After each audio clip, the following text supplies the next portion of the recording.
Miongoni mwa wachezaji ambao pasi na shaka yoyote benchi la ufundi la FAR Rabat kuelekea mechi yao dhidi ya Yanga, mechi ya raundi ya 5 ya hatua ya makundi ligi ya mabingwa barani Afrika, atakuwa akiwaumiza vichwa ni pamoja na huyu Prince Mpumelelo Dube, mshambuliaji wa Yanga ambaye katika mechi iliyopita ya raundi ya kwanza ya ligi ya mabingwa barani Afrika kati ya timu hizi mbili kwenye uwanja New Amani Complex visiwani Zanzibar, Yanga waliposhinda bao 1-0, bao hili lilifungwa na Prince Mpumelelo Dube. Sasa ni kwa nini watakuwa wakiwaza kuona namna gani ya kumdhibiti? Ni kutokana na kile alichokionyesha katika mchezo huu, kwamba kama Prince Mpumelelo Dube akapata nafasi kwa kocha Pedro Gonçalves, halafu akacheza kama alivyocheza katika mechi hiyo iliyochezwa Zanzibar, basi kwa namna yoyote ile FAR Rabat watatakiwa kuwa na la ziada katika kuhakikisha hawaletei madhara mchezaji huyu wa kimataifa wa Zimbabwe mgongoni, nambari 29, ambaye umri wake ni miaka 28, maana alizaliwa Februari 17 mwaka 1997 akiwa na urefu wa around futi 6, lakini guu lake lenye nguvu zaidi la kulia. Ni kwa sababu gani? Katika mechi iliyochezwa Zanzibar, Dube alikuwa ndiye mshambuliaji kinara, lakini cheza yake muda mwingi alikuwa hana eneo maalum la kupatikana pale mbele. Anapatikana kulia, anapatikana kushoto, katikati ndio kwenyewe, lakini alikuwa anarudi nyuma katika kuhakikisha anafanya zile delaying tactics za kuwa akiwa na mpira kuchelewa, ili wenzake waliokuwa nyuma wafike katika eneo husika na kuwapatia pasi ambazo mwisho wa siku zilikuwa zenye madhara kwa FAR Rabat. Ikumbukwe katika mchezo huo uliochezwa visiwani Zanzibar, licha ya Yanga kushinda kwa bao 1-0, lakini mpango kazi wa FAR Rabat kwa ujumla wake ulikuwa ni wa kuzuia zaidi. Ndio walimiliki mpira, kwa sababu Yanga walimiliki mpira kwa 51%, FAR Rabat 49%, lakini muda mwingi mpira ulichezwa kwenye eneo lao. 35% ya pasi zote zilizopigwa na Yanga, zilizopigwa na FAR Rabat zilichezwa katika eneo la FAR Rabat.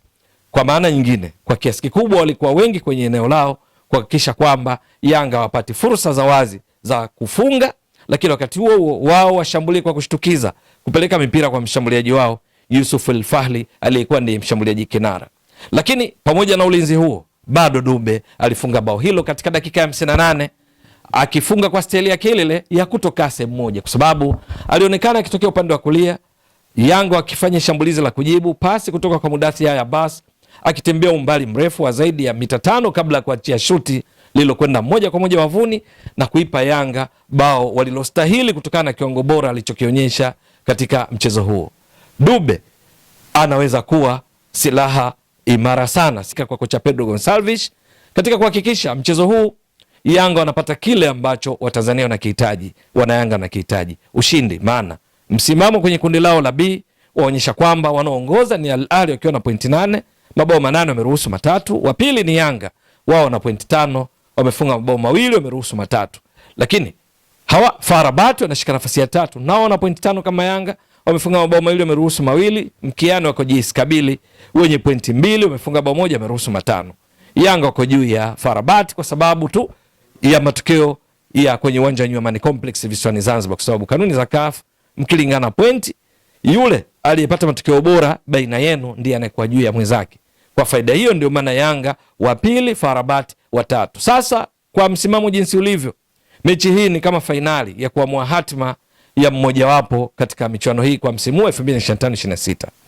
Yanga wakipata ushindi wowote, halafu JS Kabylie katika mechi watakaocheza siku hiyo hiyo tarehe 7 dhidi ya Al Ahly wakashindwa kuwafunga Al Ahly, Yanga watakwenda robo fainali moja kwa moja katika ligi ya mabingwa barani Afrika kwa msimu huu, bila kujali matokeo ya mechi za mwisho ambapo Yanga watacheza visiwani Zanzibar New Amani Complex na JS Kabylie. FAR Rabat watakwenda Misri kucheza na Al Ahly. Ni kwa sababu Yanga watatimiza pointi 8 ambazo FAR Rabat hata mchezo wa mwisho akishinda na wao watatimiza pointi 8. Hata Yanga akifungwa mchezo wa mwisho, bado Yanga watakuwa ni miongoni mwa timu mbili za juu kwa sababu ya head to head kama nilivyotoka kueleza. Yanga watakuwa na matokeo mazuri zaidi dhidi ya FAR Rabat. Lakini ikitokea FAR Rabat wameshinda kwa tofauti ya mabao kuanzia 2, basi Yanga safari yao itakuwa imeishia hapo. FAR Rabat watajihakikishia hatua ya robo finali bila hata kujali mechi za mwisho, kwa sababu hii itakuwa ni mechi yenye ushindani mkali, mechi yenye sifa ya fainali. Sasa kwenye fainali hii iliyojificha kwenye kundi la B, Yanga silaha zake ni pamoja na Dube. tunatambua Yanga wameongeza nguvu hivi karibuni katika eneo la ushambuliaji. Wanaye Emmanuel Mwanengo, kijana wa Kitanzania, mshambuliaji mzuri, lakini amerejea Clement Mzize Walid, anaweza kutumika maana ameshaanza kufanya mazoezi. Kwenye mechi ya kwanza alikosekana kutokana na majeraha, lakini yupo Laurindo Depo, mchezaji wa kimataifa wa Angola ambaye amesajiliwa wakati wa dirisha dogo na amekuwa akipata nafasi ya kwanza mara kwa mara tangu atue. Lakini katika siku hii kama benchi la ufundi la Yanga kwenye tathmini yao watazingatia kile ambacho Yanga walikifanya dhidi ya FAR Rabat, Dube ni nadra, ni ngumu kukosa nafasi ya kucheza, kama sio kuanza basi kuingia. Ni kwa sababu ndiye aliyekuwa anaongoza mashambulizi ya kuwavuruga walinzi wa FAR Rabat na golikipa wao Reda Ahmed Tagnut, walinzi akina Marwan Luwani, walinzi akina Yunis Abdel Hamid, walinzi akina Toka Neiro, walinzi akina Anas Bash na viungo wao kina Zinedine Darag, Mohamed Rabi Hirimat, kwa namna alivyokuwa akicheza Dube, kwamba asimami sehemu moja.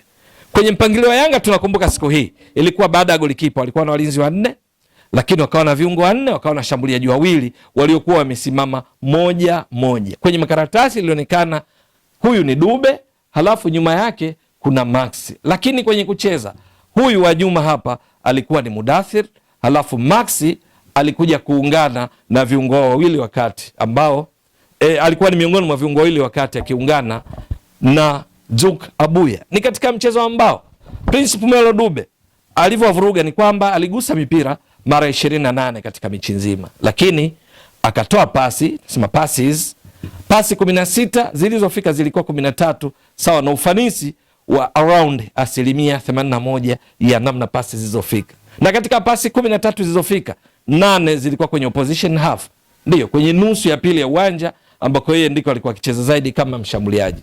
Lakini kingine ni kwamba Dube katika siku hii alitembea na mpira, ile ball carrying distance, alitembea na mpira kwa mita 24.9. Yes, katika siku hii. Lakini total progression, yani ile kuenda na mpira kwenda mbele, maana mita hizi 24.9 ni kuwa yeye ana mpira anatembea nao kushoto, kulia, nyuma, mbele. Lakini kwa kwenda mbele, total progression, Dube alifanya kwa hasi 4.4 meters. Kwa lugha nyingine, kwa wastani mipira yake alikuwa akirudi nyuma kwa wastani katika mechi zima kwa mita 4.4 na sio kwenda mbele. Ni kwa sababu gani? Yeye ndo mchezaji pekee katika siku hii wa Yanga aliyekuwa akifanya movement hizi za kurudi kwa wastani nyuma kuliko kwenda mbele miongoni mwa wachezaji 11 walioanza. Wengine walikuwa Celestine Ekyo kwa upande mmoja, upande mwingine Pedro Paco Mzuzwa katika kushambulia akiwa na Mudathi Yahya Basi aliyekuwa amempini akiwa kama namba 10 akicheza pamoja na Mohamed Rabi Hirimat aliyeshindwa kutembea kwa kazi maalum aliyopewa kwake, ingawa alikuja kutoka Mudathi dakika 66 akaingia Lasine Kouma. Dube akiwa anarudi nyuma mara kwa mara katika mtindo ambao wa kupasia wenzake alafu afungue vyumba. Matokeo yake alipiga mashuti, tunasema shots. Alipiga mashuti 4, 3 alilenga shabaha. Na moja wapo kati ya aliolenga shabaha ndio goli katika dakika ya 58, bao ambalo ni bao zuri lililotokana na jitihada zake katika mchezo huu. Lakini Dube mashuti mengine alipiga, nakumbuka vizuri, dakika ya 3 tu alipiga shuti on target, akapiga shuti dakika ya 7 on target, akapiga shuti dakika 12, hili lilikuwa nje of target, halafu dakika ya 58 ndipo akafunga bao hili pekee lililoipa ushindi Yanga katika mechi ambayo Yanga kwa ujumla walipiga mashuti 15. Kwa mashuti 15, mawili yalikuwa blocked, 13 ndio yaliyokwenda, na katika yale 13, 4 yalikuwa ya Dube. Mashuti yaliyolenga shabaha Yanga yalikuwa 9, 3 yalikuwa ya Dube ambayo ni 33.333 to infinity, around 33%. Dube akiwa kwenye kiwango chake bora baada ya tathmini ya kocha Pedro Gonçalves, bila shaka ni silaha tosha ya Yanga katika kuwapa matokeo mazuri dhidi ya FAR Rabat kwenye mchezo huu utakaochezwa bila mashabiki. FAR Rabat, benchi lao la ufundi, kocha Santos Alexander wana kazi ya kufanya bila shaka katika kumdhibiti Dube. Alikuwa kwenye kiwango bora sana, aliwavuruga mno. Akirejea kiwango chake alichoonyesha Zanzibar, hakika Yanga watafurahi, Watanzania watafurahi kwa sababu wana uwezo wa kupata mabao kupitia yeye. Dube akishirikiana na wenzake walikuwa pia kwenye kiwango bora akiwamo Pedro Paco Mzuzwa. Swali, je, atapata nafasi ya kuanza? Na akianza atatekeleza mipango ya kocha Pedro Gonçalves kwa usahihi kama mechi waliocheza Zanzibar na kuipa ushindi kwa kwa bao lake? Na je, Farabat wale akina Yunis Abdelrahim, kina Marwani Lawani wataweza kumdhibiti Dube ambaye siku hiyo alikuwa hakamatiki kwao? Hakika yote hayo ni swala la kusubiri. Ewe mtazamaji wa Mbwaduke Stats Sport Next Level, endelea kuunga mkono channel hii kwa kuhakikisha kama una subscribe, una share, una like na kucomment. Mwasilishaji wako ni mimi Ramadhani Mbwaduke almaarufu kama Mzee wa Data. Shukran jazilan. Bye bye.